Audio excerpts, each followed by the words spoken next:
ہم بچوں کو یہ تو بتا رہے ہیں کہ تم پہ یہ جینز بڑی اچھی لگتی ہے، لیکن ہم یہ نہیں بتا رہے کہ جب تم CSS کا ایگزام دو گے نا تو فیل بھی ہو جاؤ گے، جب تمہیں طلاق ہو جائے گی تو کیا کرنا ہے، جب تمہارے بچے کو کینسر ہو جائے گا تو کیا کرنا ہے۔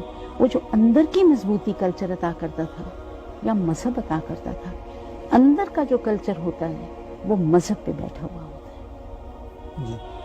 جب اندر مذہب کم ہونے لگتا ہے تو جو درخت کا سیپ ہے نا جی، وہ پتلا ہو جاتا ہے، وہ مدد نہیں کرتا درخت کی۔ درخت کے بڑے رنگ برنگے پھل ہوتے ہیں، رنگ برنگے پودے پتے لاتے ہیں، لیکن اس میں وہ مضبوطی نہیں رہ جاتی۔